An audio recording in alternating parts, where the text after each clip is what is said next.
GTV में मुजाहिर बेली आपको खुशामदीद कहता है। और यकीनन कौमी असम्बली में सियासी मुबाहिस अपनी जगह और बेशुमार जो अच्छी अच्छी ख़बरें हम जो मईशत के हवाले सुन रहे हैं। सऊदी अरब 25 अरब डॉलर का वादा करके गया है। ईरान ने 10 अरब डॉलर तक हजम ले आने को कहा है। चाइना, लेकिन हकीकत यह है कि पाकिस्तानी मईशत की पटरी हुकूमत के 60 दिन आने के बाद भी जिसे कहते हैं मारूफ इस तरह में अभी तक नहीं चल रही। हमारे साथ मुमताज़ माहिर मईशत डॉक्टर हफीज़ पाशा साहब मौजूद हैं। बड़े अहम ओहदों पर रहे और बड़ा डॉक्टर साहब ने कहा है इदारे शुमार का। शुक्रिया डॉक्टर हफीज़ पाशा साहब, आपने हमारे लिए वक्त निकाला। और अगर मैं अभी कुछ देर पहले ही ये ख़बर आई है कि जो स्टेट बैंक की जो मॉनेटरी पॉलिसी है वो आई है, उसमें 22% जो है शरह सूद रखी जाएगी। फिर चलें, ये तो खैर अब बहुत ही टेक्निकल है, मैं समझ भी नहीं पाता कि शरह सूद 22% रखी जाएगी तो आवाम का फ़र्क क्या पड़ेगा। हमें तो ये इल्म है कि महंगाई 27% हो गई है। और अभी अभी थोड़ी देर पहले ये सुन रहे थे कि के इलेक्ट्रिक ने जो है वो नेपरा को कहा है कि बिजली की कीमत 14% बढ़ा दे, यानी 27% महंगाई पहले, और अगर बिजली की कीमत 14% बढ़ी तो ये कमोबेश एनर्जी यानी जो बिजली, पानी, बिजली, गैस वगैरह की तकरीबन 50% मज़ीद इजाफा हो जाएगा। रही आमदनी तो आप जानते हैं कि लोअर मिडिल क्लास, गरीब आमदनी वही है, जबकि उसके खर्चात 2 गुना ज़्यादा हैं। तो बताइए, ये जो नई गवर्नमेंट आई है, नए वज़ीर ख़जाना आए हैं, ड्राइविंग सीट पर बैठकर ये कुछ गाड़ी को, मईशत के पहियों को आगे ले आने में कामयाब हो सकते हैं, हो रहे हैं? बिस्मिल्लाहिर्रहमानिर्रहीम। देखिए, इस वक्त जो आपने जिक्र किया है सरसूद के बारे में, जो आज हमारी मॉनेटरी पॉलिसी कमेटी जो है स्टेट बैंक की, उन्होंने शायद उसमें कोई तब्दीली नहीं लाए हैं। तो ये जो सिलसिला है ये तो स्टेट बैंक ऑफ पाकिस्तान के महदूद में है। और आपको तो पता होगा कि IMF प्रोग्राम के दौरान पाकिस्तान ने ये प्रेशर में आकर हमारे स्टेट बैंक ऑफ पाकिस्तान को बिल्कुल खुद मुख्तार कर चुके हैं।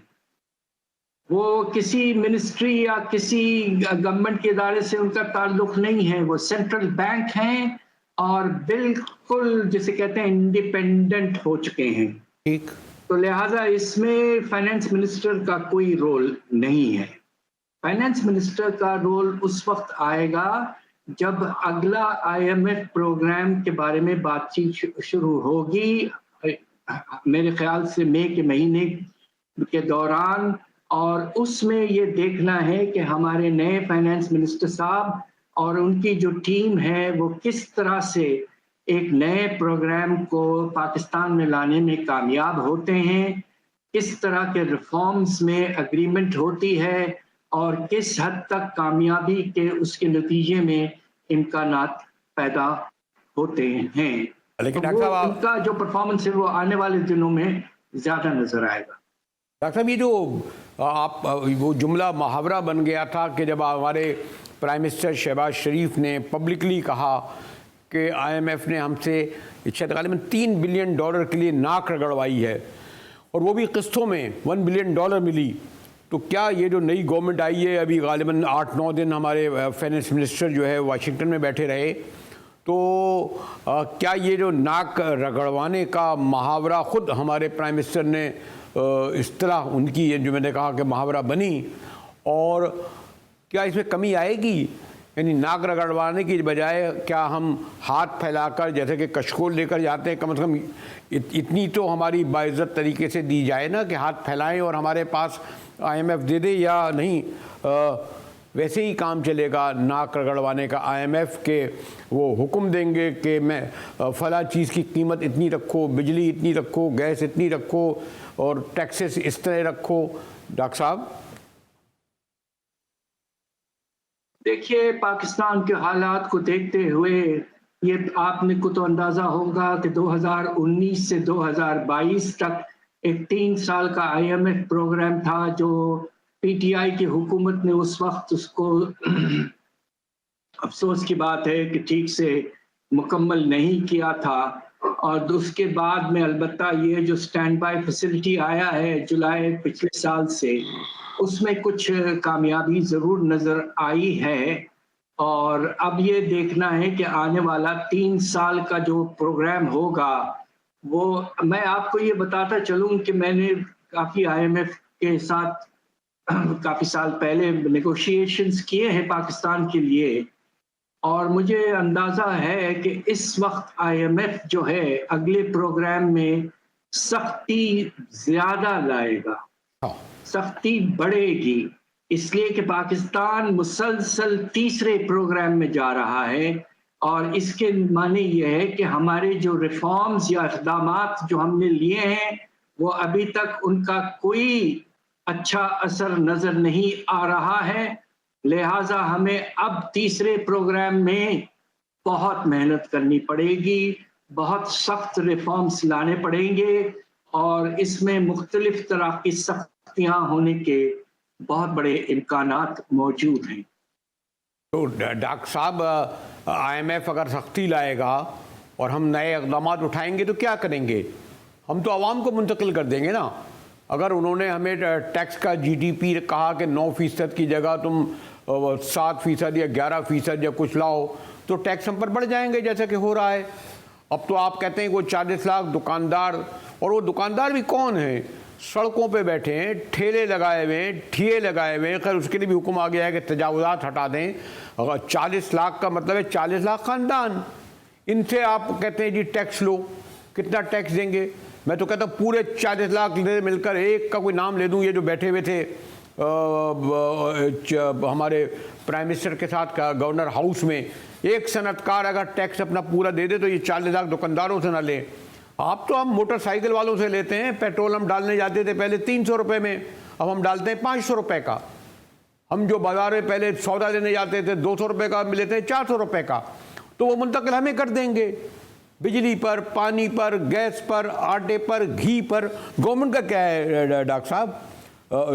ये जो झेलेंगे तो आवाम ना डॉक्टर साहब।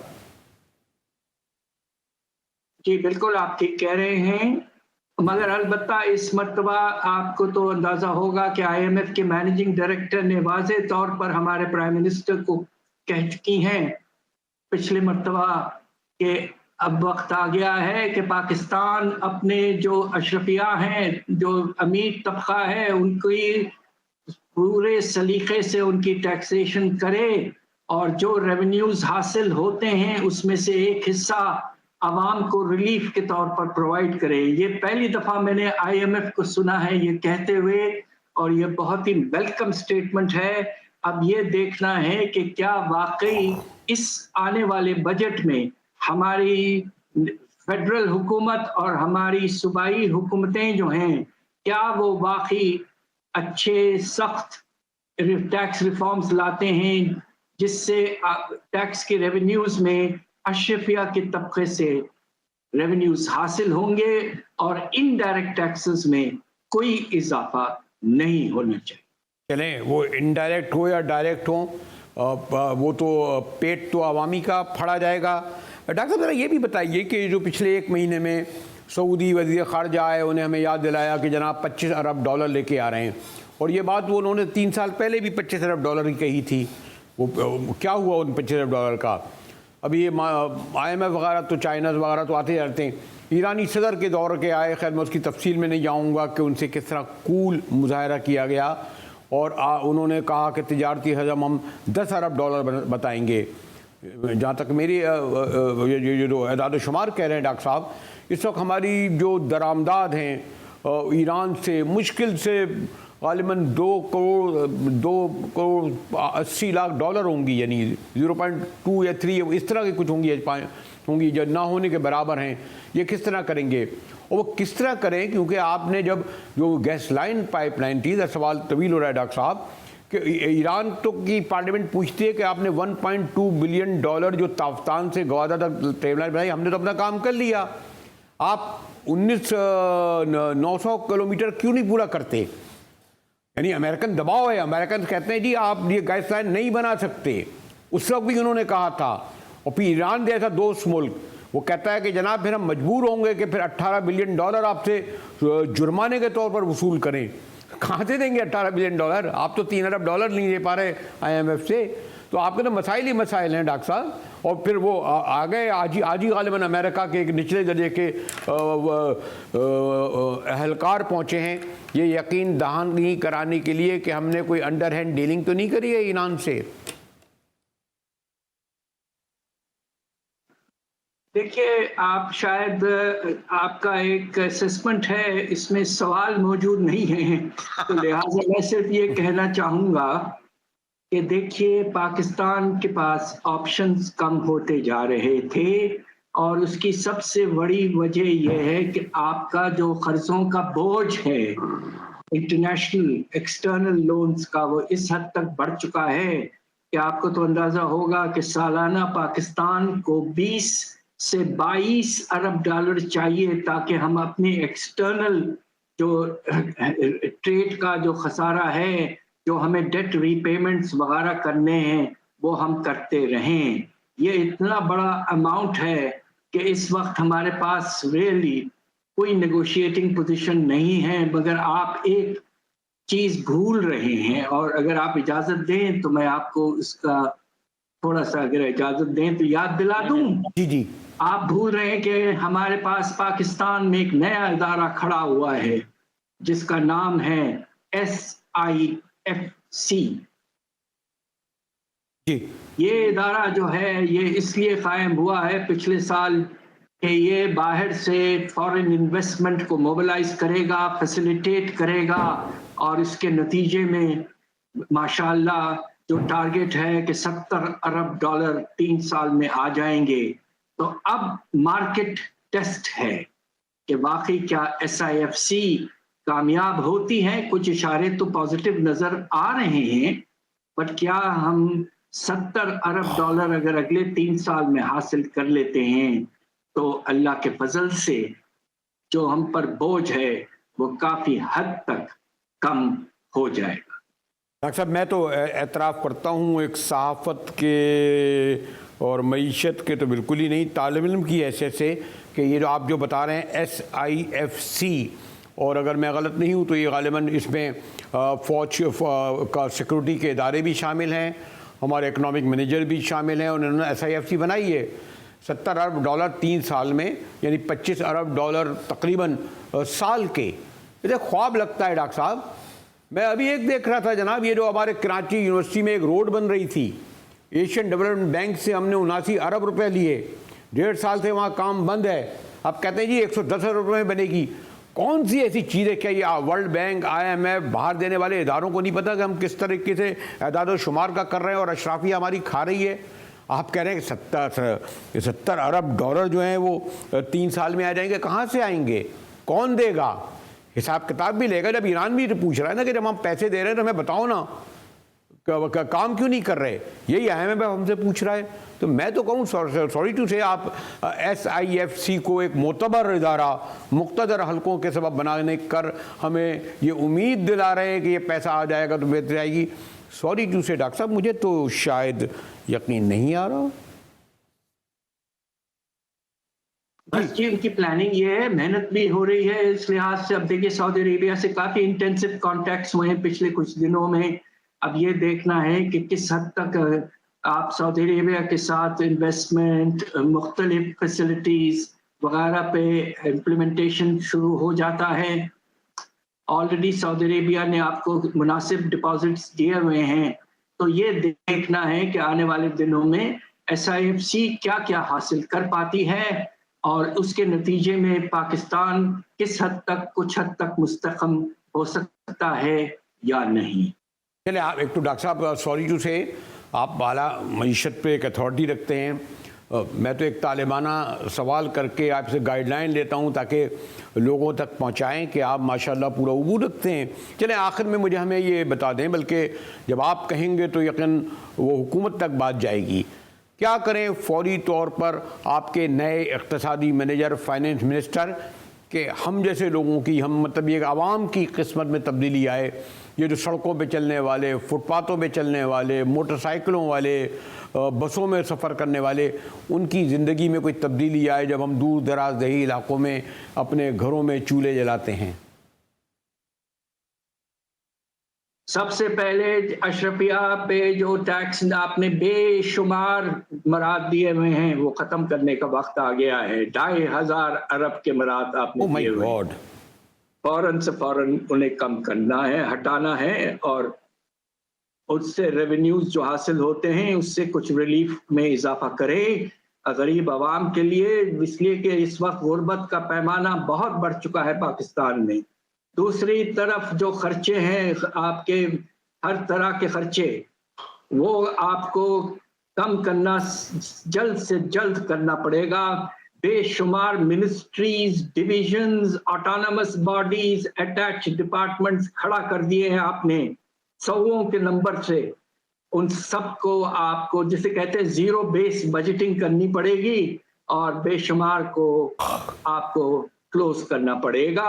तीसरी बात जो बहुत अहम है कि बेशुमार आपके स्टेट ओन्ड एंटरप्राइजेस ऐसे हैं जो बेशुमार लॉसेस में जा चुके हैं, और सबसे अहम पावर सेक्टर को ठीक करना। ये एक ब्लैक होल बन चुका है पाकिस्तान की इकोनॉमी के लिए, ये बहुत बड़ा बोझ बन चुका है, और जब तक हमारा पावर सेक्टर ठीक नहीं होता, हमारी इंडस्ट्री कंपेटिटिव नहीं हो सकती और आगे नहीं बढ़ सकती। Top priority has to be कि लॉसेस कम हो, एफिशिएंसी में इजाफा हो, और कीमतों में एक तरह से आप आहिस्ता आहिस्ता कमी लाएं, ताकि बिजली की निर्ख जो है वो मुनासिब हो और पाकिस्तान की इंडस्ट्री कंपेटिटिव होकर आगे बढ़ सके। इंशाल्लाह हमारी दुआ है कि आहिस्ता आहिस्ता पाकिस्तान अपनी हालात को बेहतर करने में कामयाब होएगा। शुक्रिया डॉक्टर पाशा साहब, आपने हमारे लिए वक्त निकाला और यकीनन वो बहुत ही आसान तरीके से बता दिया कि अशराफिया का 2,500 अरब जो है उनकी मराद ख़त्म कर दी जाएँ और ये आवाम को मुंतकिल हों तो बड़ा अच्छा बोझ ख़त्म हो सकता है। मैं डॉक्टर साहब यानी कौन सा शोबे का जिक्र करूं, कुछ तो मैंने आपसे जिक्र भी किया। अब आप किसानों को ही देखिए ना, वो ये कहते हैं जी 40 से 50 लाख टन गंदम हमारे पास पड़ी है जो हमसे आप ख़रीद नहीं रहे, जो उनकी कीमत पड़ती है, बल्कि उनको उल्टा लाठी चार्ज हो रहा है डॉक्टर साहब। और उससे भी ज़्यादा अफसोसनाक अमर ये कि ये आपकी नौकरशाही ने, इन्हें जवाब देना चाहिए वज़ीर खुराक या उनके सरबराहों ने कि जब आपके पास ऑलरेडी गंदम मौजूद थी तो आपने जाके जो जनाब वो दरामद क्यों की, बाहर से मंगवाई क्यों।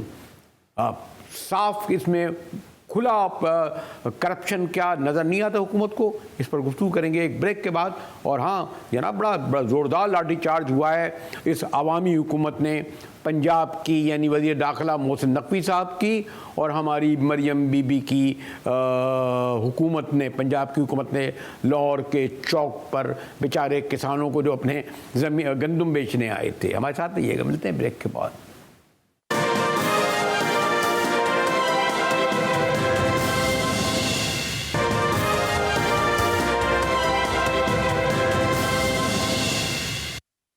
टीवी में एक बार फिर मुजाहिद वली आपको खुशामदीद कहता है।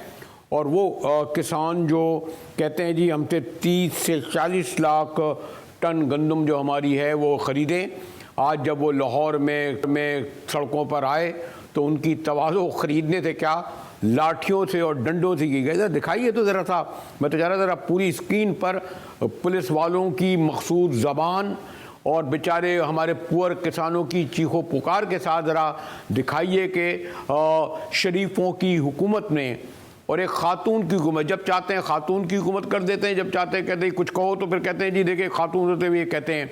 और हमारे वफाकी वज़ीर दाखिला जो यहाँ एक बहुत बड़े मीडिया से भी ताल्लुक़ रखते हैं और जो गालिबन हो सकता है उनके चैनल पे भी ये सब कुछ सीन चल रहे हों कि गंदम का बहरान इतना संगीन हो गया है। पहले तो एक हम जैसे लोग पहले वाकिफ़ भी नहीं थे, लेकिन ये जो कुछ स्क्रीनों पे आ रहा है उसके बाद किसी हद तक वाक़फ़ियत हुई है। मेरे साथ मियाँ मोहम्मद अमीर सेक्रेटरी जनरल किसान इत्तेहाद मौजूद हैं, मियाँ साहब मियाँ उमैर मौजूद हैं। मियाँ साहब ये क्या, ये जो क्राइसिस पहली बार इतना संगीन हुआ है कि आप लोग कोई 30-40 लाख टन गंदम लिए बैठे हुए हैं, आपसे हुकूमत खरीद नहीं रही, क्या इससे पहले भी ऐसा हुआ?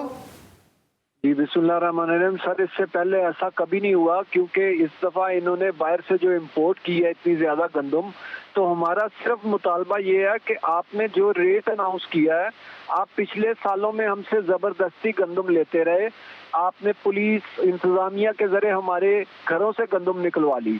तो हमारा सिर्फ ये रिक्वेस्ट थी कि आप जो है गंदम जो हमारी है वो ले लें। आपने रेट कम कर दिया, हम उस रेट पे भी हम कह रहे हैं कि चले हमारा नुकसान पूरा हो जाए, जो हमने जिस रेट पे गवर्नमेंट ने कहा उस रेट पे भी देने को तैयार थे। लेकिन आज हमने एहतजाज की कॉल दी हुई थी और बड़े अफसोस की बात है कि गवर्नमेंट ने हल्ला बोला और बिल्कुल हम पुरअमन थे। रात से हमें पकड़ा जा रहा था, हमारे बंदों को हर तहसील में, डिस्ट्रिक्ट में, पंजाब पूरे में ऑपरेशन हो रहा था और इस तरह लग रहा था जैसे इस मुल्क में मार्शल लॉ लग गया हो। और आज फिर दिन में ये हुआ कि बड़ी मुश्किल से जो चंद किसान 2-3 हज़ार किसान जो इकट्ठे हुए लाहौर में दाता दरबार में, और वहाँ से वो पैदल आ रहे थे असम्बली हाल की तरफ के असम्बली का इजलास हो रहा और हम असम्बली के सामने एहतजाज अपना रिकॉर्ड करवा सके, तो उन पे पुलिस ने हल्ला बोल दिया, कंटेनर लगाए हुए थे और हल्ला बोल के और किसानों को मारा गया। और तकरीबन 200 से ज्यादा अभी मुकम्मल रिपोर्ट तो नहीं मिल रही, क्योंकि ये जो बताइए जरा, ये तो जुल्म बर्बरियत पूरा लोगों ने उस पे स्क्रीनों पे देखा कि शरीफों की हुकूमत यह ढा रही थी। लेकिन ये जो आप कहते हैं कि ये कौन लोग थे जिन्होंने, जबकि गंदम ऑलरेडी आपके पास थी जो बहुत बड़े पैमाने पर दरामद की गई, कौन है दरामद करने वाले? यानी यकीनन इस हुकूमत के थे, पिछली हुकूमत का, ये कह देंगे नहीं वो भी इमरान खान कर गया था। ये निगरान हुकूमत ने बरामद की थी सर, और निगरान हुकूमत ने 37 लाख टन जो गंदम बरामद किया। नाकस गंदम कीड़ों वाली जो है इन्होंने आटे की मद में जो अवाम को खिला दी है, और अभी तक उसकी इंक्वायरी नहीं हो सकी। वो किस अवाम के सामने उस बंदे का नाम तक नहीं लिया गया कि किस बंदे ने ये काम किया है कि पाकिस्तान के साथ दुश्मनी की है। जो गंदी गंदम दुनिया रिजेक्ट कर बैठी थी, किसी ने खरीदी नहीं थी, वो समंदर में जाया करने वाले थे और उसको लेके यहाँ आ गए और अवाम को वो फ्री आटे की मद में खिलाई गई धड़ाधड़। तो अब ये जो इतनी जो लाठीचार्ज हुआ, मार पिटाई हुई, तो अवामी नुमाइंदे आए नहीं आप लोगों तक, चाहे वो हिज़्ब इख्तिलाफ के हों या हुकूमत के हों? सर अभी तक किसी ने राब्ता नहीं किया, ना हिज़्ब इख्तिलाफ के ना हुकूमत के लोगों ने। लेकिन ये है कि अभी तक तो हमें हमारे जो लोग हैं वो मुख्तलिफ थानों में ये ले गए हैं और उनको अभी तक जेलों में रखा हुआ है और अभी तक इन्होंने कोई स्ट्रैटेजी नहीं बनाई। और हम भी अभी दोबारा अपनी हिकमत अमली बना रहे हैं कि इस सिलसिले में अब हम मजीद जो पीछे हमारे लोग हैं उनको बुलाएंगे या नई स्ट्रैटेजी क्या देंगे कि हम पंजाब के मोटरवेज या तमाम शाहराहें अपने अपने इलाकों से बंद करवा देंगे, अपने अपने माल मवेशी, अपने अपने ट्रैक्टर ट्रालियां लेके। ये मुझे जरा बताइए कि गंदम जैसी चीज़ ये तो बड़े सेंसिटिव होती है, अगर इसी तरह 30 से 40 लाख टन गंदम आपके पास रखी रही और वहाँ गोदामों में ही सही, क्या वो उसके फिर ख़राब होने या ज़ाय होने का ख़तरा नहीं होगा 15 दिन बाद और बारिशें हो गई फिर? सर ऐसा है कि जब गंदम खुश्क होती है ना तो गंदम कटती उसी वक्त है, और खुश्क गंदम को जब रखा जाता है तो वो खराब नहीं होती। और लेकिन जो बाहर से गंदम मंगाई गई उसमें कीड़े थे, बाकायदा रिपोर्ट चली कि उसमें कीड़े थे और फिर उसको दोबारा छान के दोबारा स्टोरेज में रखा गया। हमारी जो लोकल गंदम है वो दुनिया में अच्छी गंदम में शुमार होती है। हमारी जो पाकिस्तान अगर अच्छी होती फिर आप एक्सपोर्ट क्यों नहीं करते थे? फिर कोई इस पे पाबंदी है? सर एक्सपोर्ट हुकूमत तो हमें जिला बंदी की हुई थी पिछले सालों में। हम तो एक तहसील से बाहर नहीं, जिले से बाहर एक दाना नहीं ले जा सकते थे। हमारे खेतों से आके एसी और पुलिस जो थी वो खेतों से आके उठा ले जाते थे, तो हम तो तहसील से बाहर नहीं ले जा सकते थे। एक्सपोर्ट तो बहुत बड़ी बात है सर हमारे लिए। शुक्रिया। मियां मोहम्मद अमीर साहब हमें बता रहे थे कि 30 से 40 लाख गंदम यहाँ पर मौजूद है। उसके बावजूद बाहर से कीड़ा लगी हुई निगरान हुकूमत ने गंदम मंगवाई। कितना जुल्म है, कौन सा ऐसा शोबा है जिसमें निगरान हुकूमत जो कारनामे अंजाम दे गई है और उसी निगरान हुकूमत का मौजूदा हुकूमत भी तसलसल है। देख लीजिए ना, वही सेनेटर, वही MNA, वही MPA, वही बेशतर मिनिस्टर, और देखें ये पुअर किसानों पर जो पता नहीं सारा साल जो है मेहनत करके अपनी गंदम के कटाई के बाद उसको बेचने जाते हैं, उसकी शक्ल में मुस्तकबिल अपने बच्चों का तालीम, खाना पीना देखते हैं, उनकी तवादो की जा रही है। शरीफ हुकूमत की जानिब से डंडों और लाठियों से जो सलूक वो सियासी लोगों से करते थे, बानी तहरीक की पार्टी से करते थे। ब्रेक के बाद आएंगे तो ज़रा देखिए कि कितना बड़ा अलमिया है कि गज़ा में जो मुजालिम हुए, अमेरिका, यूरोप सरापा एहतजाज और मुस्लिम उम्मा के हुक्मरान ही नहीं, अवाम भी बेहिस हो चुके हैं। मिलते हैं एक ब्रेक के बाद।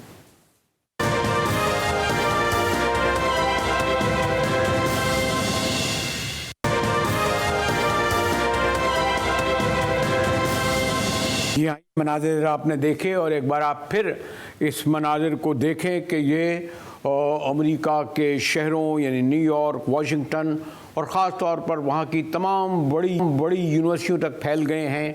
दिन नहीं हफ्ते हो गए, सैकड़ों की तादाद में यूनिवर्सिटियों के नौजवानों ने यहाँ कैंप डाले हुए हैं। इन पर ऐसे ही लाठीचार्ज हो रहा है जिस तरह हमारे यहाँ सब कॉन्टिनेंट में मजलूम कश्मीरियों पे होता है मकबूजा पर, या ये जो हमारे शहर में अभी थोड़ी देर पहले आप किसानों को देख रहे थे। लेकिन ये मनाजिर याद दिला रहे हैं उस वियतनाम वॉर की, जब अमेरिकनों के ख़िलाफ़ इसी तरह लाखों की तादाद में अवाम खड़े हुए थे। तो खिलाफ अब ये जो मैं मनाजिर देख, एक तो शुक्रिया आपने हमारे वक्त निकाला।